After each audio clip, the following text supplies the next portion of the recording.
You know, close. Chev, it doesn't matter the week or the day that I've been having. When I hear that music start to play, it just kind of gets my blood going. Even though it's 11 o'clock Mountain Standard Time here in Calgary, Alberta, that song just kind of gets me going, you know? Yeah, that's a little funkadelics that you got. And I was watching Rubio's show last week, and he said his music wasn't funky or dirty enough. Well, I think that one had just enough little funk and just enough little dirt to get us going. But yeah, you know what? I'm gonna wake up. I had a couple of long ass days, Sheldon. Started at 4 a.m. Monday, went till midnight yesterday with kids football and work day and all that, and then same thing today. And I was kind of in a foul mood, but I know that I always look forward to Tuesday night. I know that when I leave the show on Tuesday night, I'm pumped up. So I expect that tonight is going to be no different, even though maybe I'm a little draggy, Sheldon. And you know me, I'm usually not draggy, but today I was a little bit salty. Well, I'll tell you what, Chev, we all have those days and those weeks. That was me last week. You had to kind of talk me off the ledge before the show. But you know what? Tonight, guys, we've got a good one lined up for you. And you hear Chevy's a little bit down. So let's get as many of you guys as we can on the chat line tonight. Let's pick up the energy. We're going to do this for Chevy. But tonight we got. Yeah, what are we talking about? Because tonight we're going to talk about I had the chance to be there. Miikka Kiprusoff, the 9-year vet, all-time great goaltender for the Calgary Flames, had his jersey retired at the Dome this past weekend. So we're going to talk about that a little bit, about what it takes and what it means to get your banner raised and your number retired. Second segment, this is the one that's fun. You actually brought this up to me a few days ago saying, we just got to talk about bro code. So, you know, Chevy, I did a little bit of research into bro code, and it's funny because I'm pushing 50. Bro code changes a little bit, but it was fun to look back. Does it? And that's save it for episode. Does it still exist? Okay. You know what? We're going to talk about that in segment 2.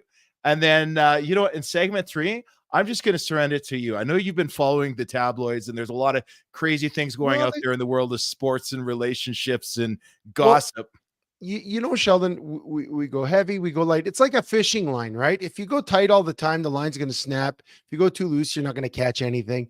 So, last week we had a great episode. We talked about bullying. It was pretty heavy. There were some heavy elements. This week, a little bit lighter, but it's going to be a great show. We don't have guests tonight, but you're our guests. So if you're here with us tonight, like Sheldon said, chime in on the chat line. We'd love to hear from you. We'd love to read some of your texts on the air. We got the lovely Jenna producing us. It's going to be a great show. Tune in tonight here on The Ride.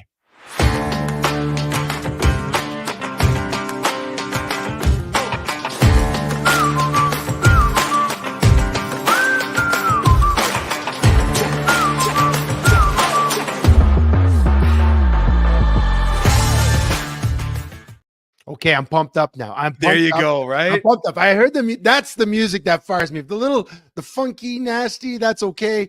But that music, it gets me going. Ever since we started our show last year in season 0, last year around this time, when you found that music, I was like, that is the ride. And I've had a few people comment that when they hear that music, it really picks them up. And you have a great musical ear. You're also looking pretty damn good for pushing 50. That's what Jenna said on the private chat line. She said, "Man, you're looking good. Are you going to be 50 this year, or are you?" I'm turning 50 in August, dude. 50 in August. 50, we're gonna have a bash. We're gonna have a bash. I'm gonna be 48 in June, which is crazy. Michael and Isabel Hussinger, it's the National Enquirer Hour. Well, I don't know if it's a National Enquirer Hour, but we definitely love to have fun. And this show that you're having fun with us, Nanamana just joining. It's The Ride with Chevy and Nasty on the NGBN.TV network. We're brought to you by right now 2 sponsors, but we're working on a few others. 2 sponsors: Dream, Reach, Achieve. Take your sales force to the next level. And We Drone, YYC, Calgary Real Estate Photography. So if you want to sponsor our show, if you want to get on board with the ride, you want to join us, please send us a note. You follow all our socials. You know who we are. We'd love you on the ride, and working on some things in the next couple of weeks. Another thing that's working on this week, we got to bring it up because we're building up April 6th. We're trying to train 100,000 people in suicide prevention. So on April 6th, it's Equip Ourselves to Save a Life. Learn the signs of suicide. You could register at ngbn.tv /save a life. It's live training on April 6th from 9 a.m. to 11 a.m. Eastern time, and then again at 9 a.m. To 11 a.m. Pacific Standard Time. It's going to be streaming on all ngbn.tv platforms, and we're very proud to be associated with this initiative, and it's completely free. It's completely free. That's one thing. You know, we talk about suicide prevention. Everyone talks about making a difference. Everyone talks a big game, but here we are, this little old network, ragtag pirate ship, as we like to call ourselves, everyone in the NGBN TV network. And we have created a free platform and program that's accessible by anyone to be trained to recognize the signs of suicide. And when we talk about our network for men in their 40s, 50s, 60s, and 70s, it's one of the number one killers. We're 70% more likely to attempt suicide and take our own lives. And you're turning 50 this summer. I'm turning 48. Guys that we know in our peer group fall into that category. And I guarantee you, if you could recognize the signs, you could save one of your friends, one of your family members, one of your loved ones. So please join us on April 6th. You got it. Now, Chev, on I guess on a bit of a less serious note. By the way, I'm just a huge fan of this, and I've had a couple guys ask me during the week about where to sign up.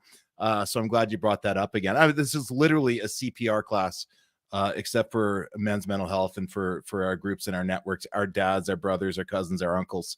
But with that, though, I think, Chevy, we're going to go on with the show here. And you wrote us another poem. And so with that, Jenna, I think it's time for us to introduce 300-pound poetry.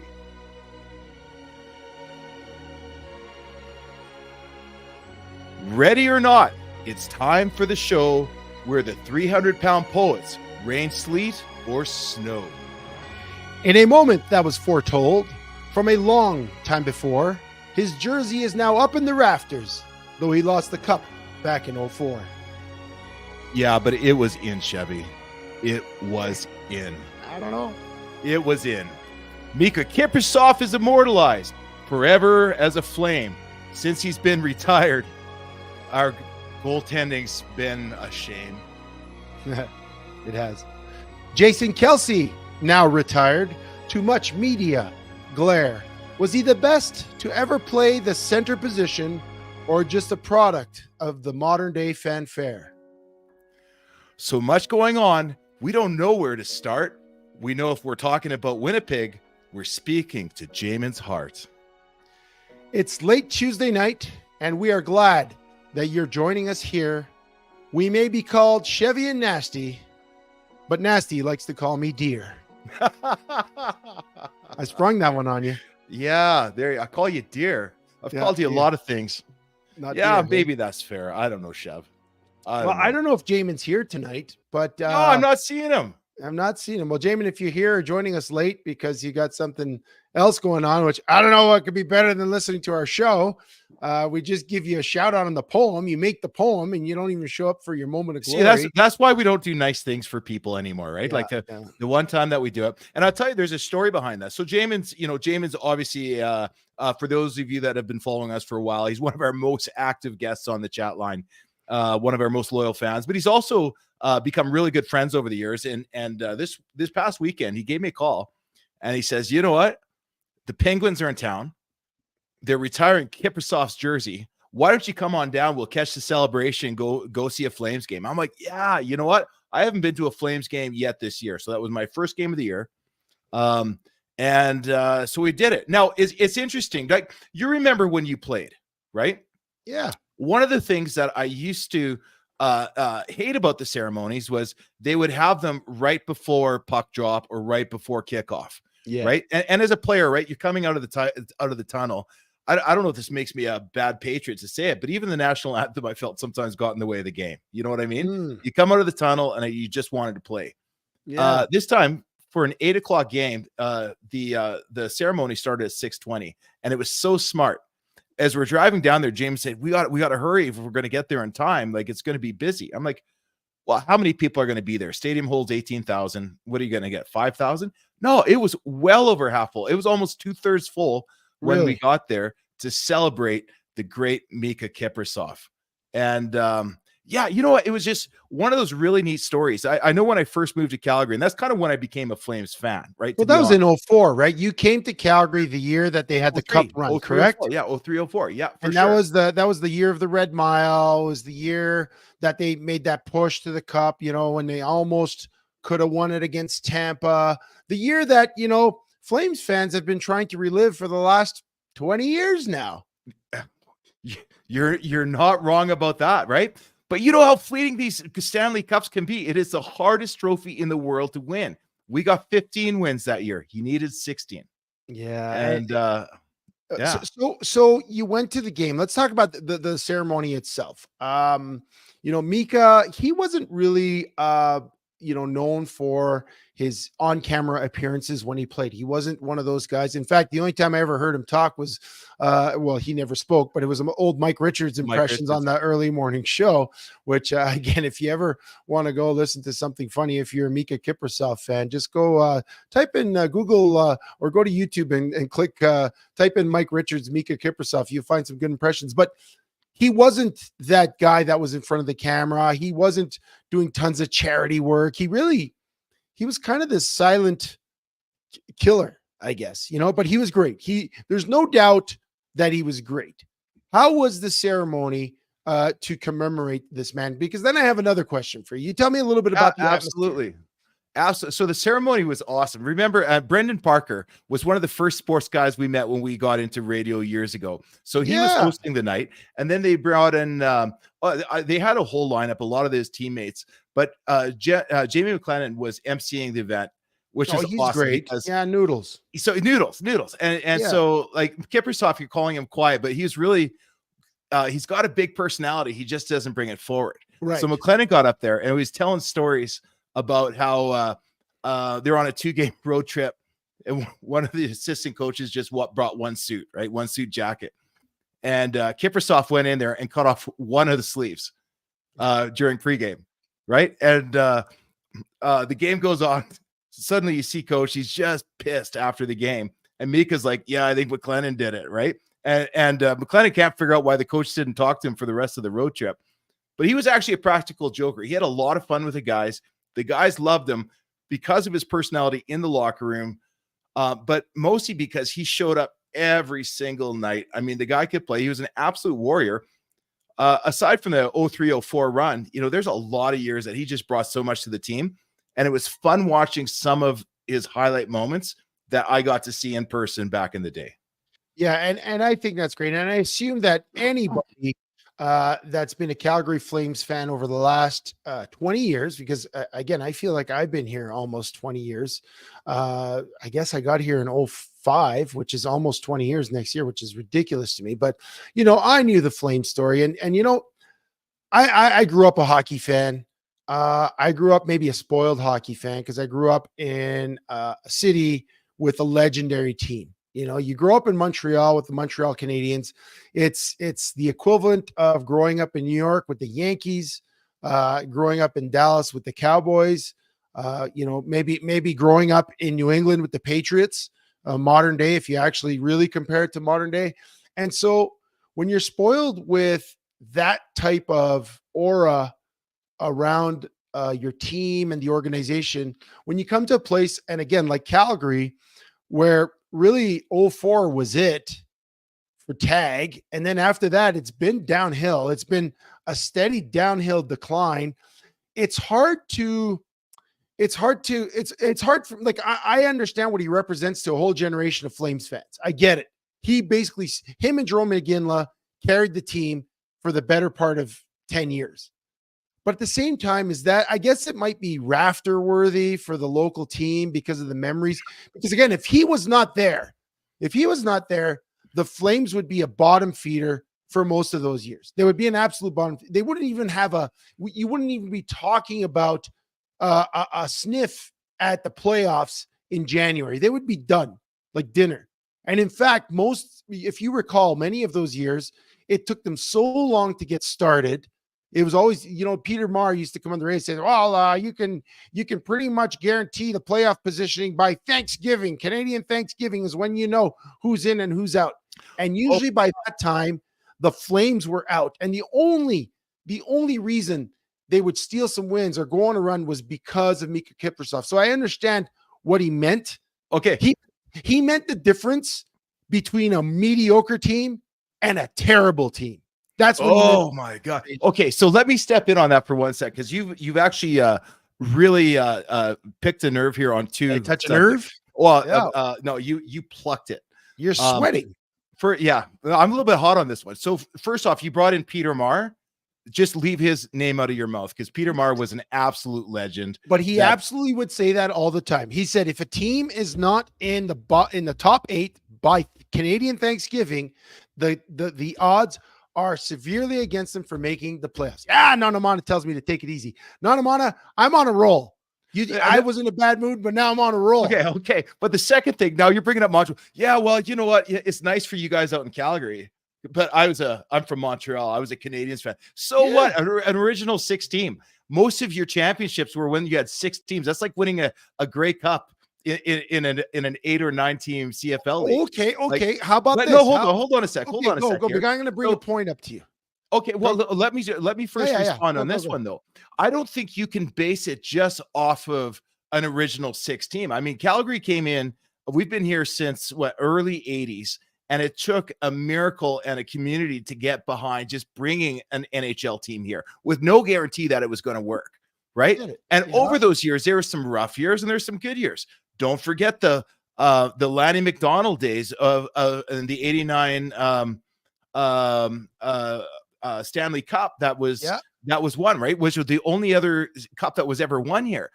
Now, when I take a look and you bring up Ginla and you bring up Kiprusoff, okay, they didn't win a cup. Now, quite frankly, they did get screwed in that 2004 game. Wasn't a guarantee they're going to win the cup, but it was highly likely. I'd say 90-10.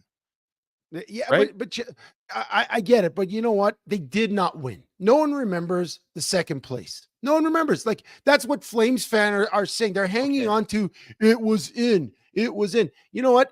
It was in. Any team that's lost the Stanley Cup finds a way to smooth the blow. Okay, so what has Montreal done? What has Montreal done in the last 20 years to make them so great? So Montreal is the last Canadian team to win a Stanley Cup. I witnessed 2 Stanley Cups won by the Canadiens in my lifetime.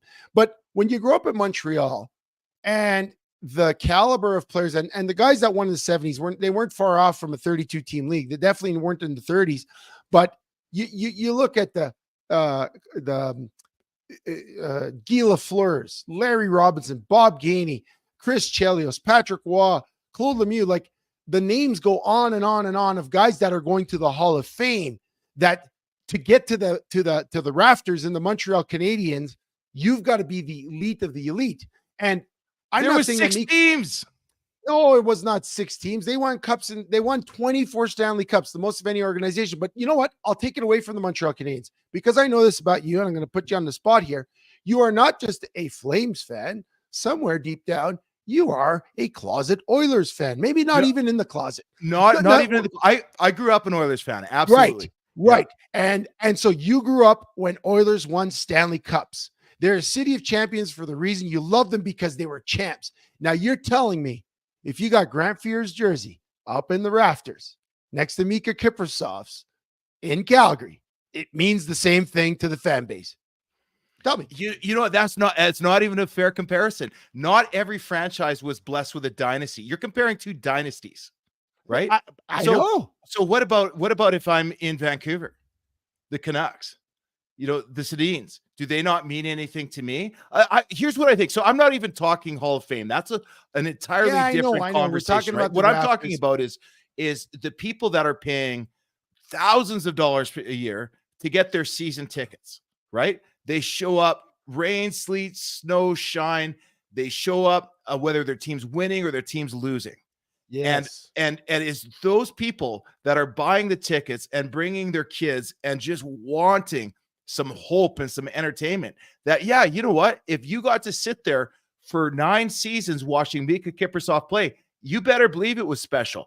I went and was watching it, sort of that 2003 to 2007 era was when I was going to a lot of games. And I was amazed at what this guy did. I was amazed at the chemistry between him and the crowd. I loved watching him after win, giving his stick off to the kids in the stands. There's this one kid called the Kiprusoff Kid that it just started. He showed up in his goalie gear with a Kiprusoff jersey on and his goalie mask, and he got labeled as the Kiprusoff Kid. You know what? He was at the celebration that night, and he gave a little quick speech for Miikka. Now he's a grown man. You tell me that in a market that's not a dynasty, that people go to games and spend thousands of dollars a year to support their local team, that Miikka doesn't mean as much as Grant Fuhr? Absolutely, he did. I guess he does. I guess if I'm going to take a final word here, it's a thank you to the fans who showed up for all those years where the team didn't surround such a great goalie with a great team that they could challenge for a cup. And it's a thank you to Miikka for standing on his head for all those seasons and not leaving the team through free agency to pursue a cup elsewhere. Is a thank you. It's a nice gesture. I think it's great. Rubio asks, we're talking about all these Canadian hockey teams. Do they serve poutine at every stadium? And this is where Chevy says in Montreal they did, and now the rest of the league follows us too. Yeah, well, you know what? I'm sure they do across Canada, and probably if they had a hockey team in Lewiston, Idaho, they'd have poutine as well. But listen, we're going to take a break here for a second. We just got warmed up. Sheldon's hot and bothered. I'm Revan. You can follow us on all our socials, Facebook, YouTube, Instagram, X, which used to be Twitter, at Chevy and Nasty. We're in the NGBN.TV network. Thank you for tuning in. We'll take a quick break. We'll be right back. 1 week after launching our exclusive sneak peek, NGBN TV was live for 3 days of continuous coverage from Super Bowl 58 in Las Vegas. NGBN TV is live from Las Vegas for Super Bowl 58. The one-of-a-kind streaming TV network for men in their 40s, 50s, and 60s was the conversation for the big game about men's mental health. In the world of athletes, celebrities, and influencers, we're on notice. But we're just getting started with new partnerships announced like the Team Nike 3-on-3 Championship and new platforms available to download the NGBN TV app. So, what are you waiting for? Download the app today from your favorite streaming device or check us out at ngbn.tv. This is NGBN TV.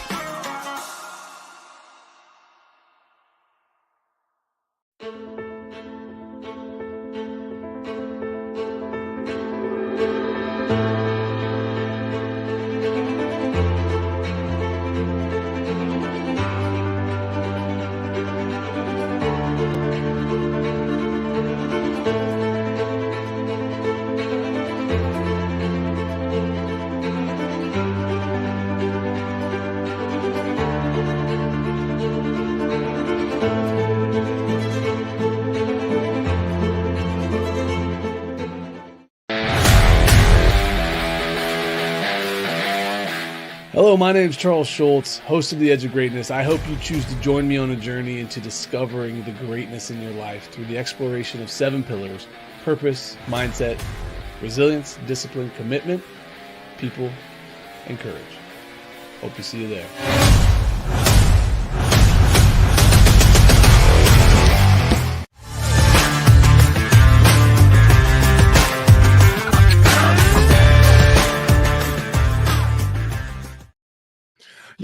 I think we could do an entire episode or an entire segment, at least, on fans that feel accomplishment because they had a great team in their city.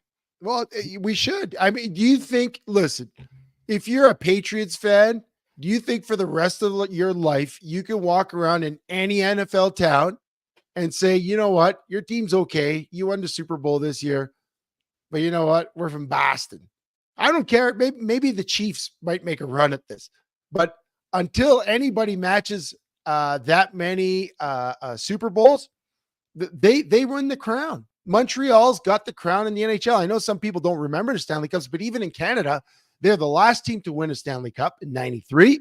They won one in 86. They weren't the last Canadian team before then. And they were the most recent Canadian team to actually push for a cup in the finals a couple of years ago against Tampa. And guess what?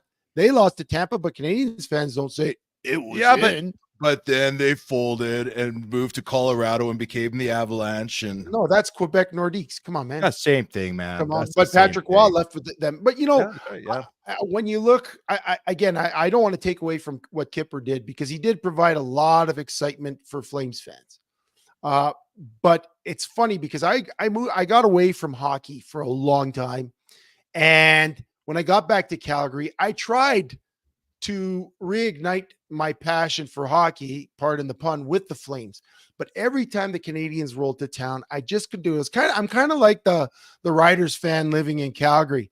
You know, like I'll cheer for, you know, the Stamps, but when the Riders roll in, they pull off the jersey, and next thing you know, half the stadium's green. I think that's how I am with the Habs. And you see it a lot when the Canadians or the Toronto Maple Leafs roll into town.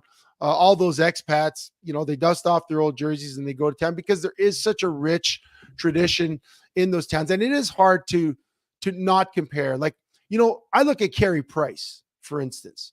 Carey Price, great goaltender for the Montreal Canadiens. I mean, he stood on his head for so many years. They've been mediocre. They, you know, in or out of the playoffs. They had the cup run even with him. Do I think he's worthy of the rafters? Well, there's going to be a whole generation of fans that do think he is worthy of the rafters in the Centre Bell à Montréal. But, you know, if we're talking, when we think about things like the Hall of Fame, you got to win some cups. For me, I think if we're going to go to this discussion here on the Ride with Chevy and Nasty, let's morph into that a little bit. Like, you know, we were talking about this when we were talking about Kipper. The Hall of Fame, like, you know, when people are selected for the Hall of Fame, it seems, I'm not saying they let anyone in right now, but would you agree, when we're looking at Pro Football Hall of Fame, Hockey Hall of Fame, it seems to be like the Hall of really, really good. You know what I mean? And if I want the Hall of Fame, like if I'm picking the Mount Rushmore of whatever sport it is, that's going to be the top guys, talent, impact, and championships. And I think it's hard because there's some guys that are so good, and you know, the stats say that they should be there, but then, you know, they're missing the wins. Kind of like Miikka Kiprusoff or Carey Price. But even in football, you know, there's some guys that were so good, but you know, they always say, oh, well, if he doesn't have a championship, does he deserve to like go? Marino? You're talking Dan Marino. Yeah, So let's start there. Let's start there. Does Yeah. Dan Marino deserve to be in the Hall of Fame?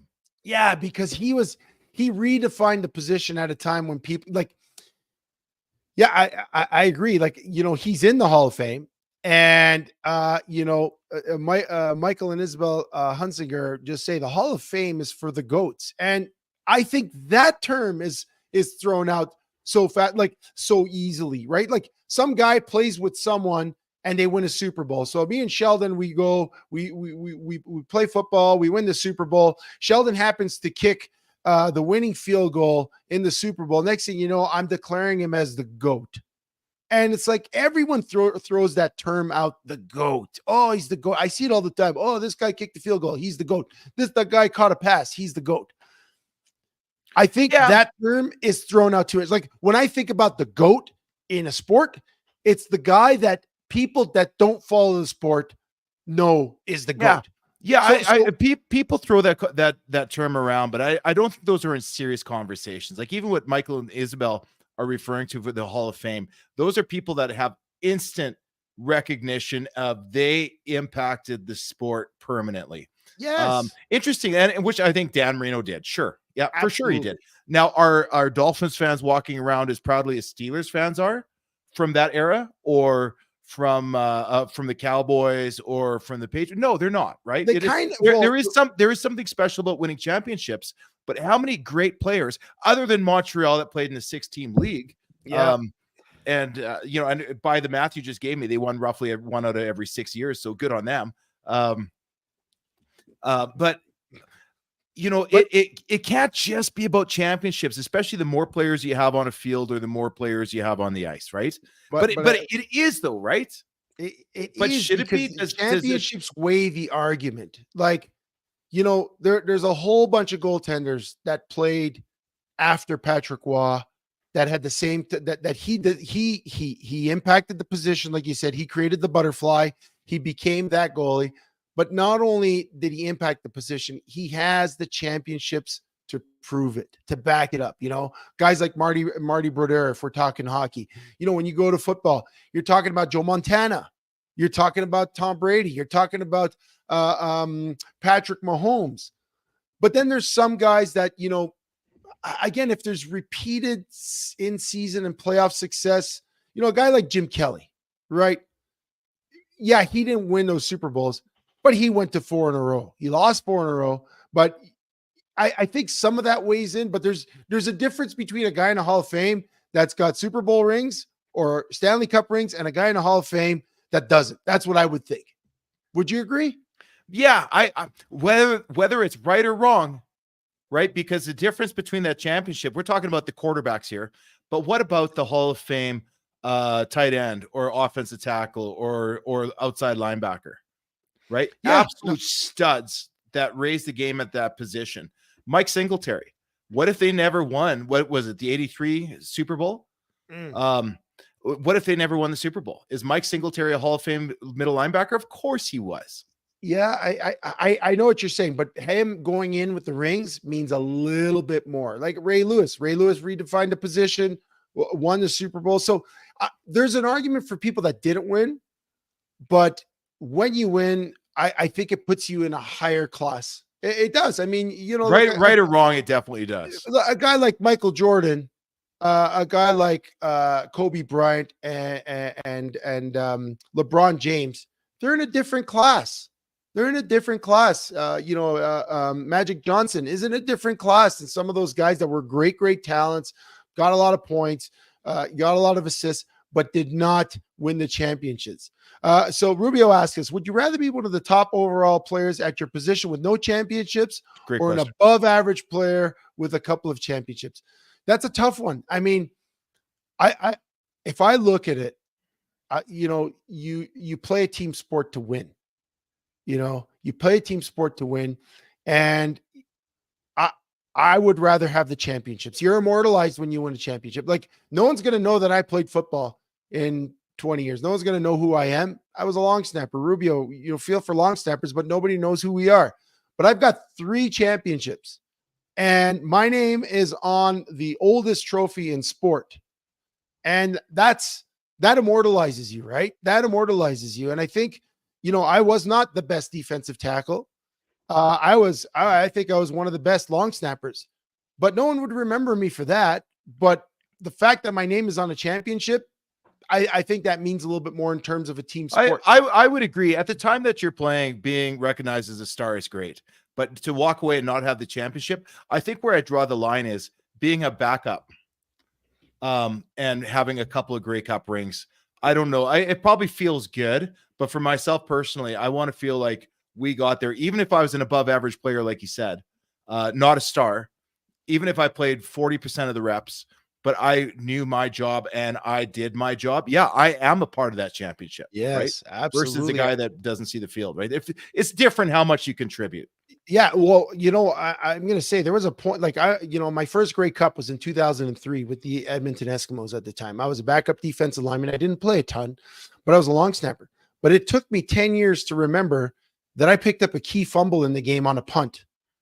Keith Stokes fumbles a punt, and I was Johnny on the spot, picked it up. Our offense got it, marched down, and scored. That was huge. I didn't even remember that because all I cared about in that moment is, oh my God, we won the cup. You know what I mean? Like that was, I didn't even think about it until all the years later when I won my second Grey Cup. I was like, oh, wait a second. I actually made a big play in the Grey Cup, and I had one opportunity to do it, and I made it, right? So I feel just as much part of that victory in a small way. Yeah, I'm not the starting quarterback, and wasn't the greatest player on the team, but when you get a chance to play and you get a chance for that championship, it's there. It feels amazing. We're going to welcome some of you to the show. First of all, we're going to say thanks, Rubio, for the comments. Michael and Isabel Hussinger. I don't know if it's Michael or Isabel who's listening. So hi to both of you. And Jamin. Jamin, you missed it, buddy. You missed. You know what? We awarded you a $100 gift card, Jamin, but you had to call within 10 minutes. and you didn't, so you lost it. No, just kidding. But we did mention you in the poem. We're gonna shift gears here on the Ride with Chevy and Nasty on the NGBN.TV network. Sheldon, last week we had a great segment with Dave DeRocher, host of Hawk Talk. He's also on Sideline Sports, big philanthropist, so many initiatives. We talked about bullying. It was Pink Shirt Day the day after the show. The following day, I told you I was going to the Saddle Dome where the Flames play for the Hitman Hockey annual Be Brave Pink Shirt Day game. And it was awesome, Sheldon. We had 12,000 school-age kids that showed up. There was some fantastic highlights. The Hitman won the game. It was really cool. And, that conversation we had really sparked a lot of post-show conversations, a lot of comments, people sharing their experiences of bullying with me and with you. And I thought that was some great work. And, when we talk about bullying, and I think it's going to lead into our next topic, we say the people that have the most power are not the bully and not the person being bullied, of course, but it's the people around them. But in that situation, we're not going to talk about bullying. Sometimes the people. What are we going to talk about? Well, sometimes the people doing the bad behavior might be a buddy of yours, might be a friend, and what do you do in situations like that? What do you do when someone, a good buddy of yours is doing something that maybe they shouldn't, or maybe you're privy to and you don't want to be? And what we're going to talk about is bro code, Sheldon. Let's get into it. I brought it up to you. Yeah, you brought it up to me, and it was one of those things, because bro code, I was like, oh, does that even exist? At what level does it exist? I had to go back in the time banks of my mind to back when I was, in my teens and my 20s, and maybe even in my 30s. And I had to ask myself, well, what was bro code? And then instantly it comes back, right? Yeah. Number one, never make your bro look bad. Okay. Ever. If you've got the role of a wingman, be the best wingman possible. Number two, to me. So wait, stop. Number one, so be the best wingman possible. Does that mean there's actually other rules here. So do you want to jump in? So I went in and I was just talking about my own take on it, but there's actual rules in order of what is bro code. And I'm going to bounce these off of you, and I want to get your thoughts on this here, Chevy. Should we go one at a time, or Let's go one at a time. Let's go one at a time. So first of all, when you say be the best wingman, does that mean that's not actual number one. Oh, okay. Well, let's start with the wingman. Number three. So does that mean if your buddy gets into a fight, you're jumping in? Or does that mean if your buddy is single, going to the bar, looking for to pick up a girl or a dude? I don't know if you think it's your fancy, and you got to be there, and you got to be there to keep company of the ugly friend. Is that what you're talking about? It means if your bud has got eyes on a girl, it is your responsibility and duty to make sure that happens. Oh, right. Okay. So it doesn't have to do with jumping in on a fight. That's a rule a little bit further down, but it has to do with you'll absolutely be the ultimate in the supporting role. Knowing that this is just like winning a championship on the team, right? You've got your star players and your role players. And if it's his turn to be the star, you're going to be the best supporting player that you can be.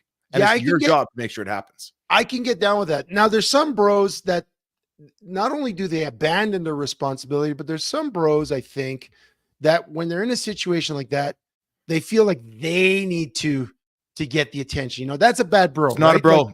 That's a weasel. And everybody's got a weasel in the group, or have seen the weasels try to penetrate the group. That's a weasel. That's not a bro. They're out.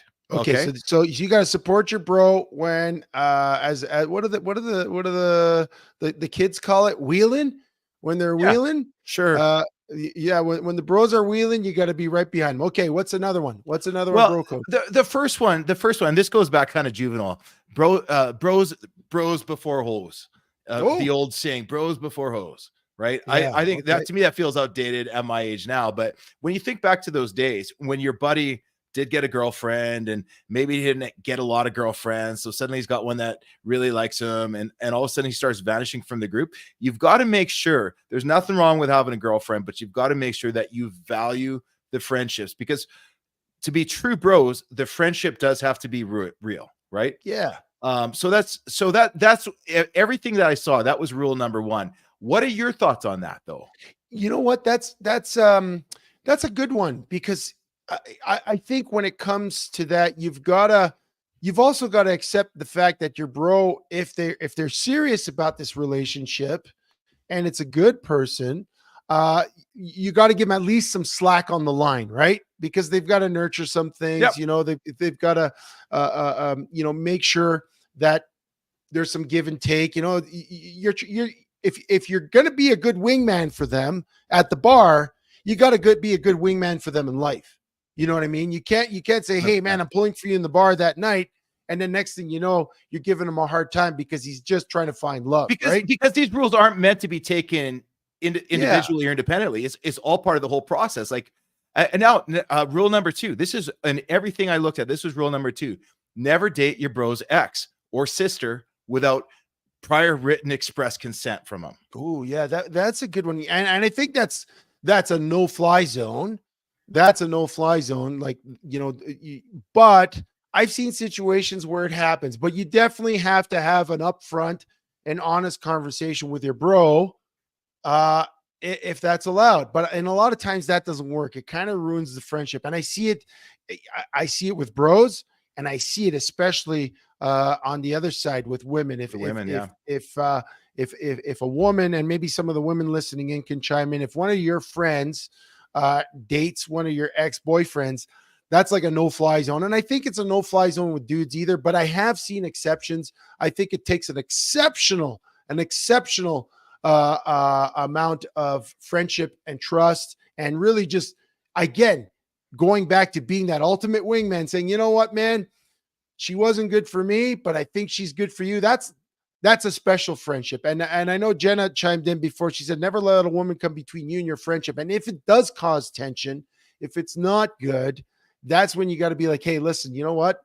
My friends, you know, my friend's my friend, you know, and we see that, right? But I've seen those situations. We've seen it in a locker room, Sheldon. We've seen it in a locker room.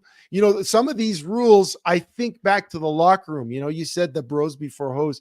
I remember situations where, you know, you had guys, you know, their wife fly out on a Friday and their girlfriend fly in on a Friday afternoon. And you see this and you're just like, oh my God, you know, and you're just like, what do you do? Is that a situation where you just kind of be like that's bro code right there, right? You're not going to say anything.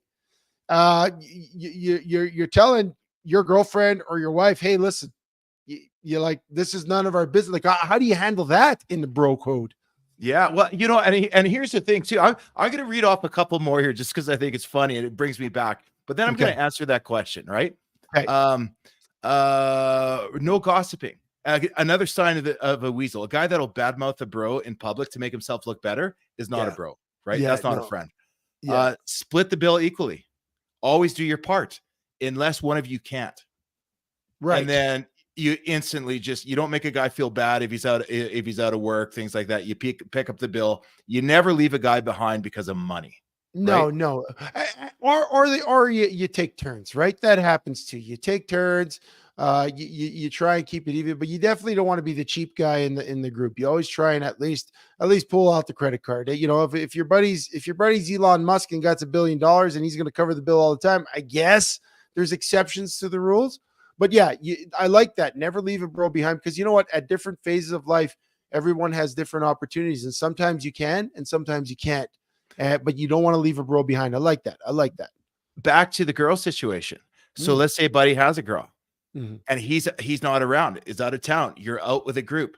You look out for your buddy's girlfriend as if she's your sister, right? Well, you take care of your buddy's girl.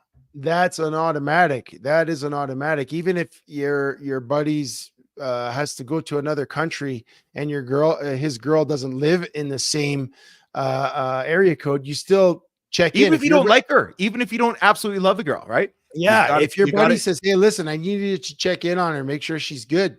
That's your duty, right? And it is like it becomes like a sister, right? Now, if she hates you, you know, if she's one of those girls that hates the friend group, that's a little harder to do. It's harder, but you stay out of it, right? And you look you always, that's the thing. You got to know when to stay out of it. It's kind of hard. And those, you know, from my experience, when the bros girl hates the friend group, it usually doesn't last long. If she So doesn't let's encourage, yeah, let's go, keep going. I like this. okay. I'll give you a couple more. Never leave him without a ride, Yeah. especially at the end of the night when you're out at the bars and things like that. You ever had that buddy that would just get so drunk inappropriately, Oh maybe not man. all the time, but that one time, and there's just no reasoning with him. He's Yeah. going there with those people, and you know it's going to end terribly. You cannot leave a soldier standing, or at a certain age, is he responsible for himself? Yeah. That's the one that catches me a little bit.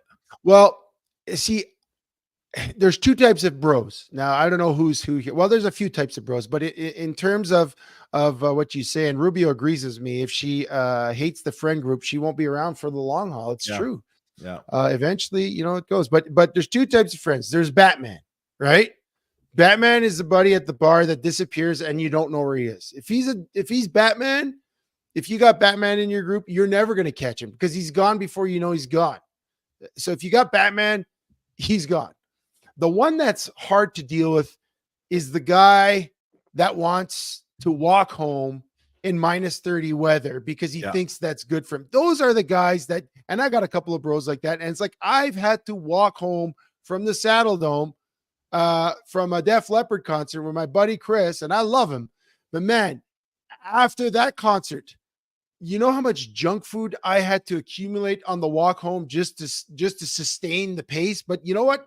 He wanted to walk home, and I was okay. And you don't leave a bro. If a bro decides he's going to walk home, and you can't get him in a cab, you can't get him in a car, you have to walk with him, and you have to talk him into a cab. You got to talk him into transit, because when a bro is walking by themselves, especially these days, in any city in North America, you're getting jumped. You can't let him make a life-changing mistake, right? No. You don't want them walking home after a fun night and getting beaten up, or falling in an alley and smacking their head. So this is kind of fun. Like I kind of enjoyed looking back on this, right? But like, let's be honest, guys. If we're a show for guys in their 40s and up, at what point does bro code start to change? Like, when did you start realizing it? Like we talked about, one of the things is you never rat out on him for cheating. If his girlfriend calls asking where he is, you just say you don't know. When do you start changing the way you look at how you cover for bros? Have you ever changed? Yeah. You know what I think winds up happening, and I don't know if this happens, and maybe guys listening in, you kind of back off. We got a Nashville story on the chat line. Jamie lost his buddy Johnny in Nashville and found him on the porch at the Verbal at the end of the night. See, he made it home. Yeah, right? I have my buddy Mike. We lost him in Vegas. We found him, but he got taken for $10,000 too on his credit card, because his credit card got jacked. But I don't know. I think you try, and it's like you grow up. You said it earlier in the show. You're pushing 50, and when you know that shenanigans are going to be happening, you wind up becoming Batman, right? Like I am like, I love going out, I love hanging out, but when I know things are going to a situation where I don't feel comfortable that I'm going to have to answer for someone, or like, if I know they're in good hands, I don't have to be there till the end of the night. Like if I know there's a couple of people that will ride with them till the end of the night, I could be the responsible adult and puff the ninja smoke and get out of there. That's the way I handle it, because I'm not a good liar. I'm not good at hiding things. I'm not good at covering things up. Maybe I'm not a good bro. I think I'm a pretty good bro, but just, you grow up. You know what? Sometimes some people don't grow up. One of my buddies, check this out. One of my buddies, same guy, Mike, we go to Vegas. Okay. We're in Vegas. He disappears. Like we're tracking him down. He does all the bad bro behaviors, and we're with him the whole time. But he's that bro, like we're sitting in the hot tub the day that we're all supposed to leave on a Monday morning. And he's like, guys, I just changed my flight. I'm staying another week. And we all have our flights booked. His dad calls him. He's like, Mike, I'm at the airport. Where are you? In Montreal. Pick him up. He's like, oh, I'm staying another week. Well, Mike is married. Mike had 3 kids at home. There was no hiding that. Mike had to deal with it. Now, every time we go back to Montreal and I hang out with Mike and his wife, I always bring him up and I always give him shit because you know what? It's actually a very funny situation because some bros can get away with more than other bros. And he's one of those bros that you just look at him, he's like, how does he come up smelling roses? Right. So the world is full of all kinds of bros. And if you're lucky enough to have some bros, they're going to ride with you for a long time. If you don't have bros, well, that's what we're here for. We're Chevy. We're nasty. This is the ride. It's Tuesday nights. We love to be your bros. But let me tell you this, though, Chev. I don't want to leave that topic just yet, though, because we got to take a break. We got to take a break. I spent a lot of time thinking about this. Guess what? Wait. Beep, beep, beep, beep. We're going overtime. Beep, beep, beep, beep. No. We'll see what happens. But what was I going to say? So here's the thing. So you talk about you get older and you get or more mature. I can't remember exactly how you phrase it, but you know where I think it starts to change? It starts to change when you get married. Right? Like, you know, remember in the locker room, in the locker room, you used to have to cover for guys, make up stories or play along with the stories to keep them out of trouble. But now you're married.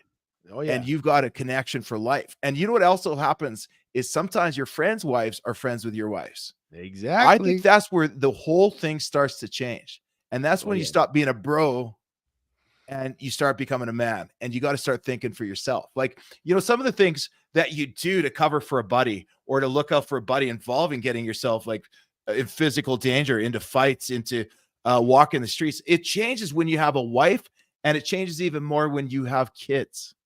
Yeah. And so, you know, I think at a certain point, bro code starts to change where absolutely you never talk down on your buddy, right? You're always there for him. If he's moving furniture, if he's building a deck, you got to be there, right? If he needs a ride back from the airport, you got to be there. But if you're going to do things that start changing your family reputation, getting you in trouble, causing drama between you and your wife, or affecting your kids, I think that bro code becomes the other way around, where it's like, I won't put my bros through that.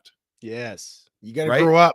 Do you know what I mean? Like there's this change. And that guy that doesn't get on that page, he's still a buddy. We'll still see him at the reunion. We'll still go we'll play ball hockey with him, grab beers afterwards. But his broness kind of slips away. Is it me that's slipping away from the bros? Or is it the guy that won't accept his responsibility to his family and understand how to be a bro to a guy who's married with kids? Yeah, you know what? That's a great point you make. And Jamin made a nice comment there. He said bro code has to respect the marriage. And you know what? That's a great point, because every marriage has ups and downs. Like they all do. And some bros have to let off steam. Okay. And you can't be the bro that when your bro is letting off steam about what's going on between him and his wife, because obviously there's the bubble of protection there of bro talk. You can't be the guy that's like, oh yeah, you got to get rid of her. You can't be that guy. Yeah. You got to offer support without trying to destroy the marriage, even if you don't like your bro's girl. Because if you're encouraging that, you're encouraging another whole host of problems. You got to be that bro that says, hey, listen, I feel you. It sucks. What's happening? Yeah, why don't you try this? Why don't you try that? Oh, and then after that, bro's just like, yeah, don't worry about it. We'll figure it out, But I think that affects a lot of guys in their 40s, 50s, 60s, and 70s, is maybe not having that bro to talk to or that person to talk to. And again, I say it tongue in cheek, but yeah, a lot of people, when we talked about COVID and that time period in the world's events, there was this loneliness, there was this isolation. And you know what, when we talk about some of the things that we talk about on this network, what we're trying to accomplish on April 6th with the project to save people's lives through suicide awareness education. Okay. We're talking about just being a better bro. So if you want to be a better bro, how about this? Let's make it packed. If you want to be a better bro, not just a bro that covers for the guy, not just a great wingman, be that guy that can understand when a bro is venting and when a bro has some deeper issues. And you could do that by signing up for our initiative. April 6th, you go to ngbn.tv network youtube.com/save a life. You get 2 hours of training that would get you to recognize those symptoms, because it's not always tongue in cheek. It's not always just the surface level bro stuff. Sometimes a bro's got to get deep with you. Sometimes a bro's got to understand you. Now, so I got to get deep with you here for 1 second, Chevy. If you look at the time, we're almost out of time for our regular time slot here. So I know a lot of you guys are out there watching on our Roku channel and ngbn.tv. I thank you for that. Chev, I think you're right. We might be doing a little bit of overtime tonight. So we're going to be stepping out of here.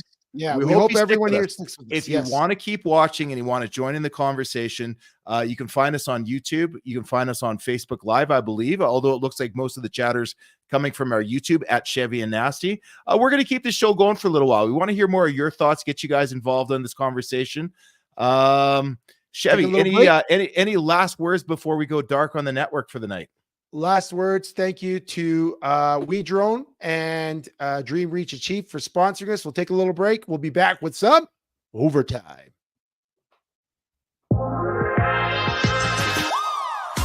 One week after launching our exclusive sneak peek, NGBN TV was live for 3 days of continuous coverage from Super Bowl 58 in Las Vegas. NGBN TV is live from Las Vegas for Super Bowl 58. The one-of-a-kind streaming TV network for men in their 40s, 50s, and 60s was the conversation for the big game about men's mental health. In the world of athletes, celebrities, and influencers, we're on notice. But we're just getting started with new partnerships announced like the Team Nike 3-on-3 Championship and new platforms available to download the NGBN TV app. So, what are you waiting for? Download the app today from your favorite streaming device or check us out at ngbn.tv. This is NGBN TV.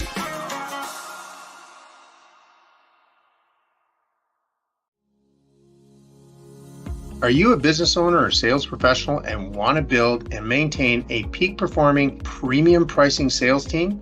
Are you and your team finding it difficult to work with clients you want to at the premium prices you deserve? The Professional Sales and Execution Certificate Program will dismiss the sales myths that have limited you and your team and stalled your complete company's growth. Learn all about our PSE secret weapons, including the 98.2 premium presentation that helps build a high-ticket repeat sales network. These absolutely dead simple secret weapons allow you and your team to be yourself and utilize extremely powerful ways to decide which clients you want to work with.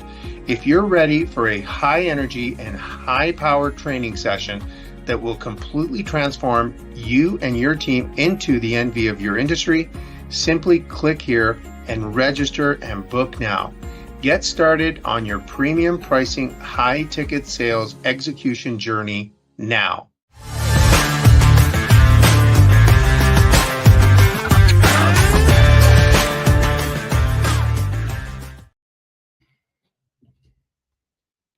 There it is. It's the overtime. The overtime you've been waiting for. I know Nana Mama loves the overtime. I know Jamin was late, so Jamin's right on time. And Jamin just registered for April the 6th. Good job. I'm going to be sending that out. Well, you'll see it a few more times coming from our socials. If you're looking how to register, you can go on to just go on to Chevy and Nasty, our Facebook page. I think you're going to find all the credentials of where you log in, or go find us on ngbn.tv. Yeah, and ngbn.tv, exactly. So, you know what? To start it off, I started off the show. I was salty. I was not in a great mood. We didn't even talk today. We were like, we kind of just texted a couple of things we were going to talk about, and we're like, yeah, we got a show. We did some graphics yesterday. Even coming into the show, I was like, I don't have it. But now, man, the juices are flowing. Like some really good talk, Sheldon. Some great takes on Miikka Kiprusoff. I thought that was awesome.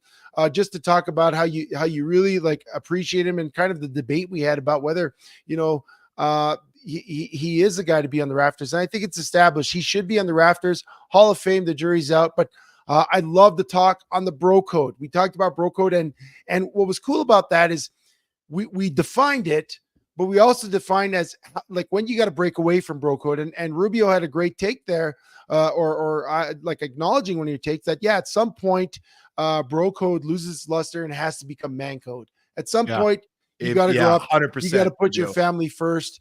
At some point you got to put your safety first. And I think that's great. But there was one point you made in there that I thought was awesome. And I was going to bring it up, but I figured I'd save it for the third segment. It was the one bro point about when can your bro go out with your ex? Okay. And it related to something we're going to talk about right now.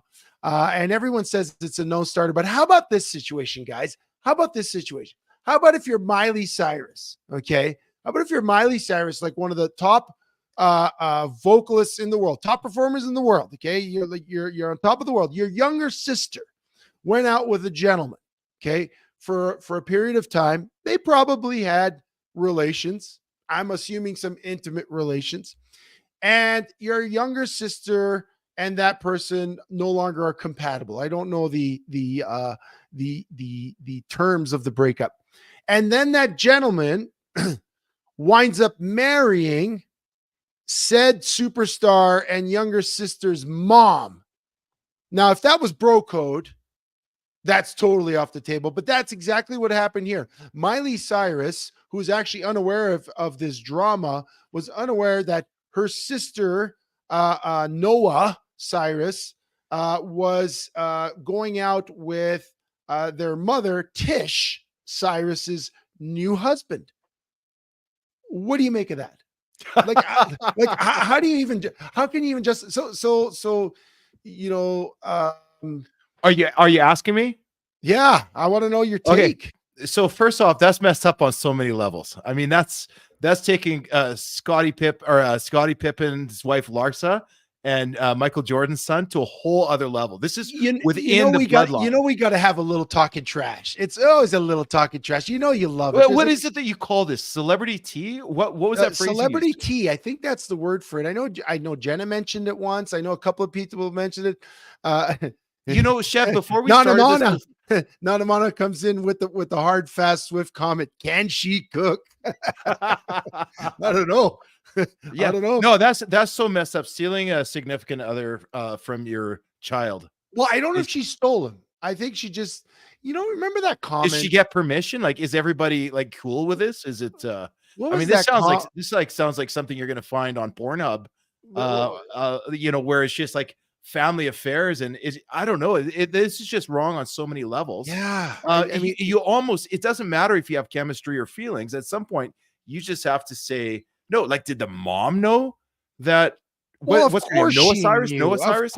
Of course she knew. Noah Cyrus, that's why they're all in therapy for so many years, and they all end up with drug habits or alcohol habits. That is the most messed up thing you could do to a family member. So wait, just so you understand this. Okay. I don't know why they keep throwing Miley into this, but Miley really has nothing to do with it. She didn't even know what's going on. But hold on. Here's my take on that. So if they're saying Miley didn't know, of course she knew. Well, right? Maybe she knew, but the facts are full code going with her mom, except they haven't moved on to the grown-up stage. So I didn't know anything. Well, she's only saying that so she can't get ratted out to her sister. She's a bad sister. She's a great singer, but a bad sister. Well, but more beyond that. I mean, mom, come on. So he's 54. He was going out with Noah, who's 24, 30 years younger. They had been seeing each other before his marriage to Tish, who is 56. It's wrong on so many fronts. Somewhere, Billy Ray's got an achy breaky heart thinking about how messed up his family is. I think he's just glad to be out. Yeah, he must be glad to be out. But yeah, that's messed up. That goes beyond any type of boundaries of bro code or mom code. I mean, gosh, like you definitely not getting a nice gift for Mother's Day if you're doing that, right? Like of all the people out there, when we went back to our talk on bro code, it's a very rare circumstance that you would date a bro's ex, because there are so many people out there. One of the biggest dating apps in the world was Plenty of Fish, just because of that. There are plenty of fish out there. Mom, why do you got to go get here? Why do you got to go get your former almost son-in-law? It's gross. It's icky. Yeah, Jenna says it's icky. It is icky. I don't know. how do we shift out of that to our next topic? I don't know if we can. Where are we going No, from this? no, we're gonna go to Tyreek Hill. Tyreek Hill, a cheetah as they call him. All pro wideout for the Miami Dolphins, formerly Kansas City Chiefs. Apparently, he's getting sued, Sheldon. He is playing some backyard football with some, I guess, OnlyFans model. I guess he had her over for drinks and they were having some fun. And she she breaks her leg. And it comes out that she's accusing him of going too rough on her because she embarrassed him on some drills, right? Yeah, And so right. she embarrassed an NFL All-Pro wideout and broke her leg because he was playing, like, he kind of went offensive line. He said he went too hard on her, and now she filed a lawsuit against him. But I guess the story is what she neglected to report in the lawsuit is that she actually tripped over the dog. And so who's right, who's wrong in this? She tripped over there. Is it caught on camera, or how did that just come out? Well, I think that's what happened. And it might have been so here's who's wrong on this. First of all, Tyreek Hill, don't be bringing over OnlyFans models, and there's no winning in that situation. You're a good-looking guy. You're a star. Anybody that's pursuing their living, and no offense over you ladies that are, have OnlyFans accounts. However, I'm saying that she's on a mission for fame, right? Yeah. That's what she brings to the table. She's going to get famous by hook or by crook. And in this case, it's by tripping over the dog. And nothing good is ever going to come from a relationship like that, unless it was all pre-planned just for publicity. But for an NFL wide receiver, I don't think you need the publicity. You need the stats. It was just a mistake on his part to even let that happen. Oh, yeah, for sure. Now, Nanamana says she doesn't believe it for a second. You not believe that she tripped over the dog, or do you not believe that he went too hard on her? Because, and this is it's great because it brings up a topic we talked about last week, slightly different, but this seems almost too comical to compare. But when we talked about the situation in Toronto with Chad Kelly totally different, being sued by the coach that was let go because he was making repeated advances, and we talk about we're not gonna discredit the victim. We're not gonna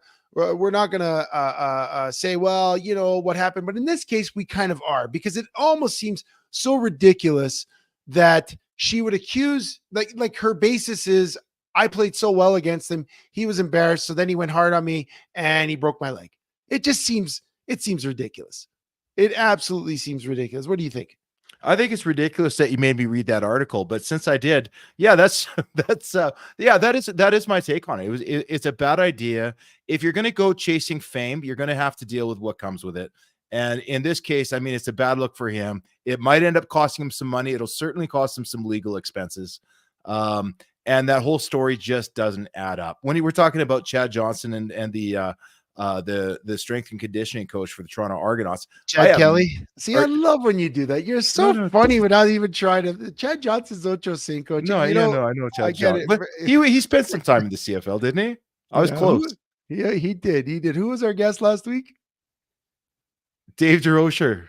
Okay, there you go, with the Montreal Machine of the World League of American Football. We're not done.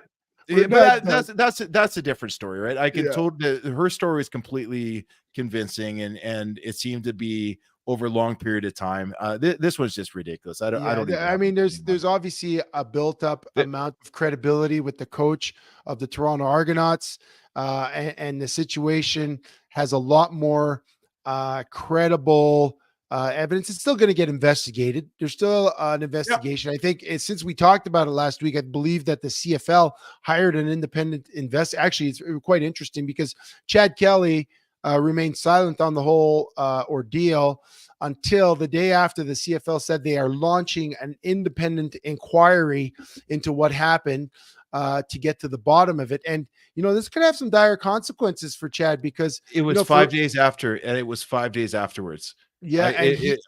Yeah, but he released a statement that he's vehemently going to oppose.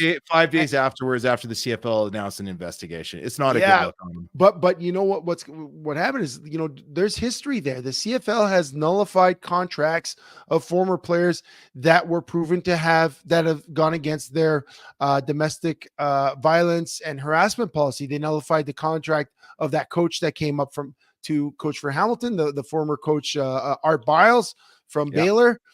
They nullified the contract of, I believe, Arlen Bruce the fourth. I don't know yes, Arlen Bruce the fourth. Yeah, they nullified his, but that wasn't for a similar situation. That was for gambling. But Nick Hawley, when they tried to sign him a few years ago, I believe it was Edmonton or Toronto. They tried to sign him. So there's been a precedent. So a couple of guys from Saskatchewan a few years ago. Michael Hussinger reports, Chad Kelly got cut from the Denver Broncos for leaving a team Halloween party at Von Miller's home and walking into a lady's home and not knowing where he was. So he's had some trouble. He's had some troubles. Yeah, he's had some trouble for sure. And this could wind him back up. The CFL's league MOP, most outstanding player, could wind him back on the unemployment line. I don't know. It really will remain to be seen in that situation. But if we come back to our little celebrity sports gossip, it smells fishy in Dolphin Land. It smells fishy in Dolphin Land. Yeah, I like that one. Hey, I pulled out the achy breaky heart and the smells fishy. But you know what else is a little weird? We talked about the combine a couple of weeks ago, and we're gonna flip gears here. The one thing that stood out for me, obviously, if you know us, we're looking for the stories, and the story that came out is one player, Allen, draft pick. He came out saying, gosh, I had it up in front of me. He came out saying that he doesn't believe in space and he doesn't believe in planets and science.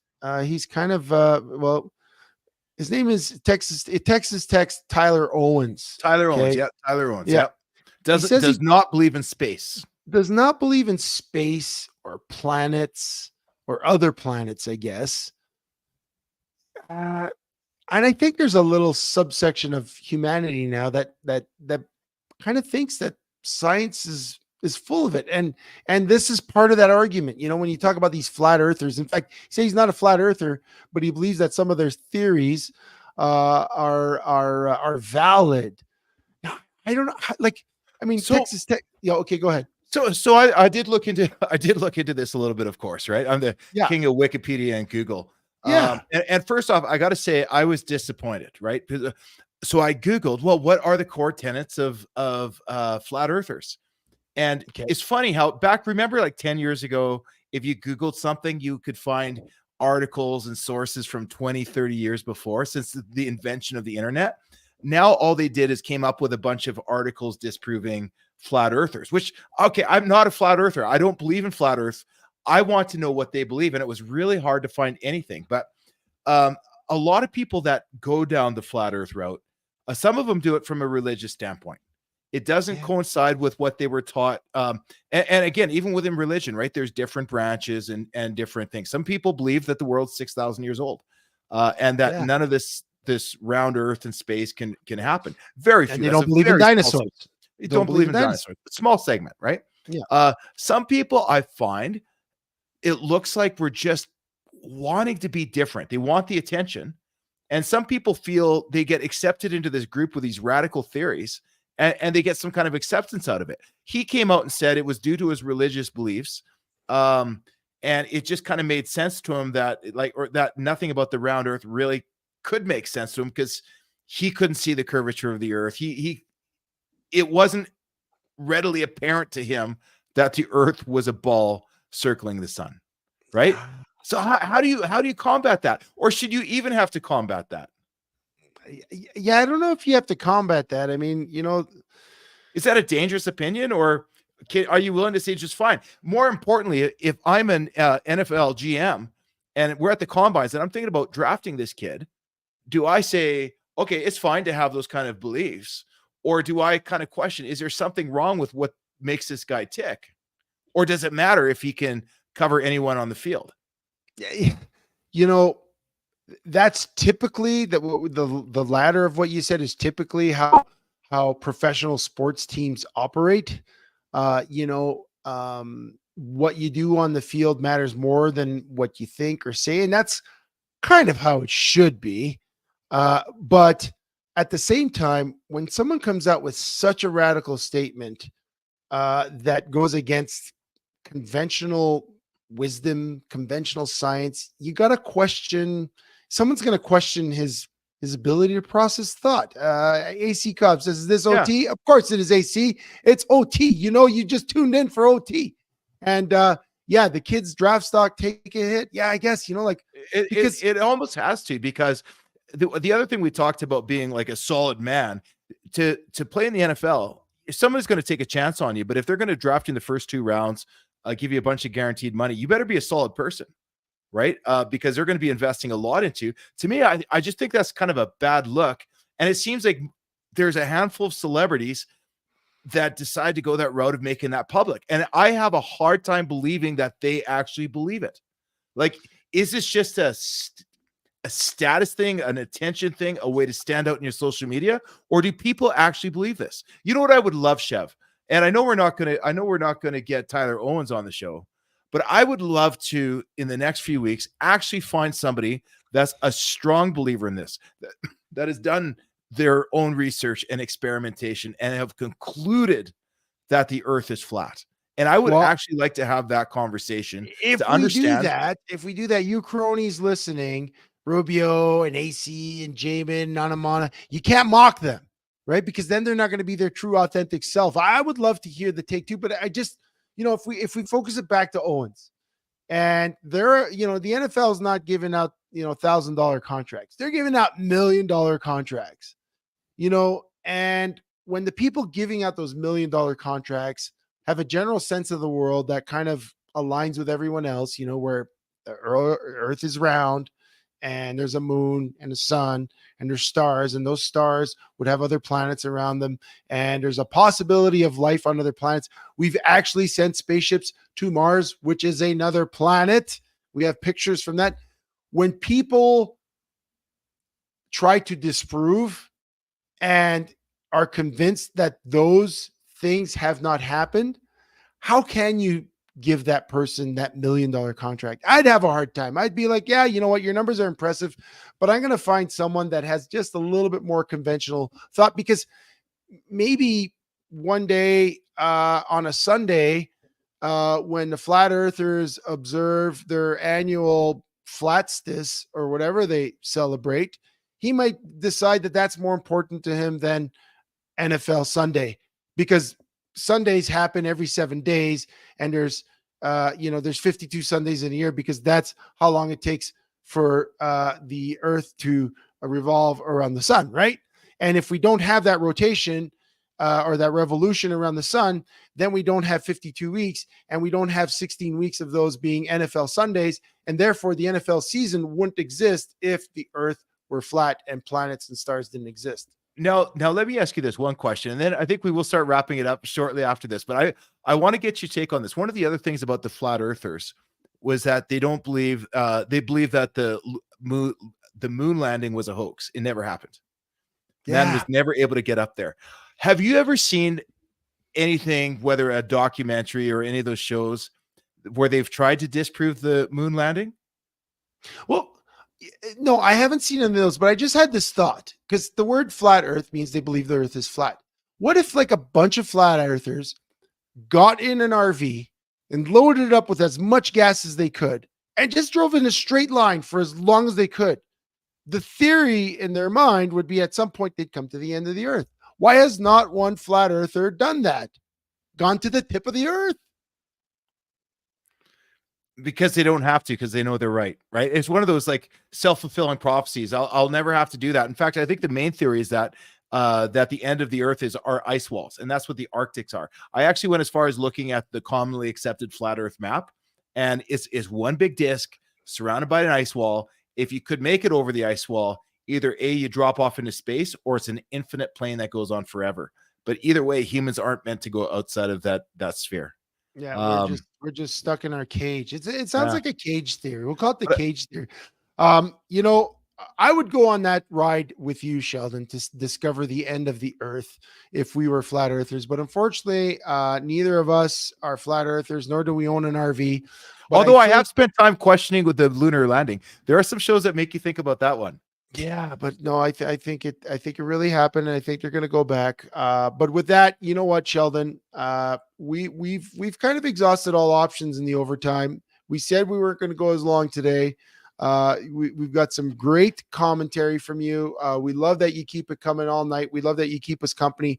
But we should call it quits pretty soon here. I want to bring up the Suicide Prevention Initiative on April 6th from 9 a.m. to 11 a.m. Eastern Standard Time, and then again at 9 a.m. to 11 p.m. Pacific Standard Time. We talked a lot about being a bro, okay, and being a bro for other bros and other human beings, for the men you love and the people who love them.